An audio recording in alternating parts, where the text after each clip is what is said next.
শত্রুর উপদেশও গ্রহণ করো যদি শত্রু জ্ঞানী হয়, আর বন্ধুর উপদেশও বর্জন করো যদি বন্ধু মূর্খ হয়। বিনা কারণে যখন দেখবেন আপনার শত্রু বেড়ে গেছে, তাহলে বুঝবেন আপনি একজন সফল মানুষ। ব্যর্থতায় নয়, মানুষ হিংসা করে সফলতায়। দান করে কেউ গরিব হয়ে যায় না, কাউকে ছোট করে বড় হওয়া যায় না, কারোর কিছু কেড়ে সুখী হওয়া যায় না। জয়ী সে নয় যে কোনোদিন পরাজিত হয়নি, জয়ী তো সেই যে কোনোদিন কাজের হাল ছাড়েনি। মরিচা যেমন লোহাকে বিনষ্ট করে, তেমনি অতিরিক্ত অহংকার মানুষকে ধ্বংস করে। যারা তাদের নিজের জীবন নিয়ে বেশি ভাবে, তারা জীবনটাকে উপভোগ করতে পারে না। সততা খুবই দামি জিনিস, এটা সবার কাছে আশা করবেন না। কেউ যদি আপনাকে ভালো না বলে, তাহলে মন খারাপ করবেন না, কারণ এক জীবনে আপনি সবার কাছে ভালো হতে পারবেন না। একটা কথা সব সময় মনে রাখবেন, নিজের কথা গোপন রাখার অর্থই হচ্ছে নিজেকে সুরক্ষিত রাখা।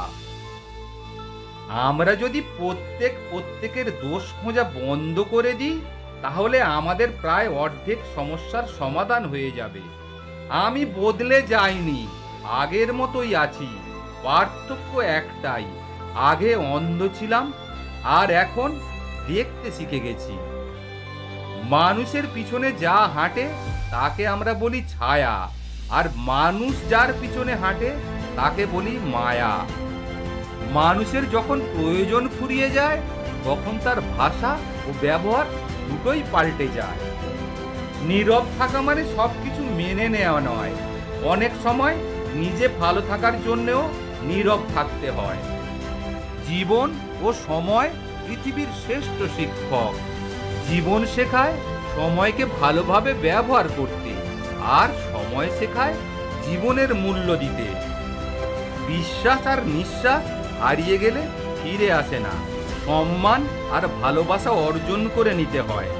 আয়না আর ডিম একবার ভাঙলে আর জোড়া লাগা যায় না। জীবনে একা থাকতে শেখা প্রয়োজন, কারণ জীবনের সবথেকে খারাপ মুহূর্তগুলোকে একাই কাটাতে হয়। আপনার কাছে যতই টাকা পয়সা থাকুক না কেন, কিছুই কাজে আসে না যদি সময় না ব্যবহার হয়। তুমি সবার প্রিয় কখনোই হতে পারবে না, কারণ তুমি মানুষ, টাকা নও।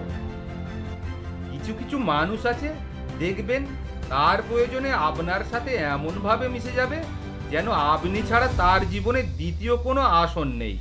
কিন্তু প্রয়োজন যেদিন শেষ হয়ে যাবে, সেদিন সেই মানুষটা আপনাকে এমনভাবে অচেনা করে দেবে যেন আপনার অস্তিত্বটাই তার জীবনে কখনোই ছিল না।